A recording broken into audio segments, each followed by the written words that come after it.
Memang dia lekat terus dekat seat lah tu. Terus lekat kat seat. Kereta dekat sebelah abang ni, kereta apa dia bang? Okey, Honda Fit GS4 yang dah di-convert kepada fully Mugen. Berapa harga market dia sekarang kita ni? Kereta ni market dalam 120 hingga 130 lah lebih kurang. Okey, boleh cerita sikit tentang modifikasi ni ada kat sini ni? Okey, yang Angah dah tukar body kit dia lah. Lip depan, side skirt, lip belakang. Lepas tu kita ada tambah yang ini, misai ni, Mugen. Okey, logo kita tukar dark punya.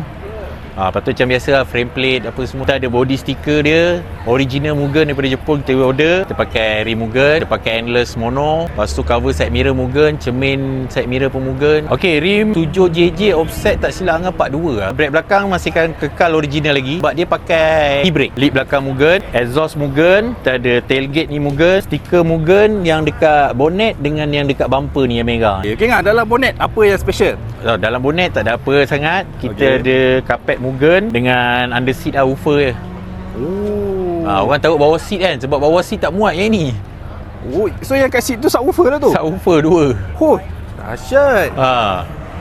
Memang dia lekat terus dekat seat lah tu? Terus lekat kat seat. Kita tambah jajan, kita protection ni. Lepas tu ni ada lampu ni patutnya fit.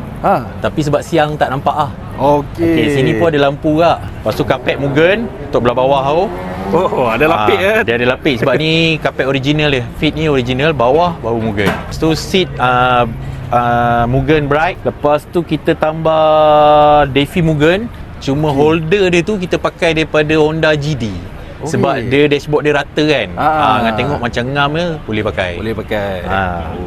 So daripada segi enjin ada Angah buat apa ke? Enjin kita tambah macam oil cap, cap radiator. Itu je lah Mugen. Boleh kita belanja sikit enjin boleh, tak ada masalah. Pedal Mugen. Pedal pun Mugen pedal Mugen. Lepas tu audio Carrozzeria. Tu je lah kan. Adjustable TN. Okey. Enjin dia sama dengan GK5 ke Ngah? Dia lebih kurang sama dengan B15. Cuma kod dia belakang Z.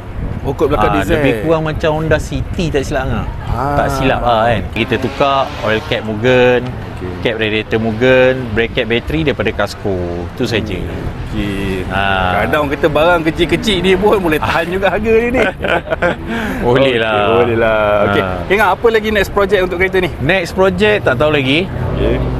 Akan dipikirkan.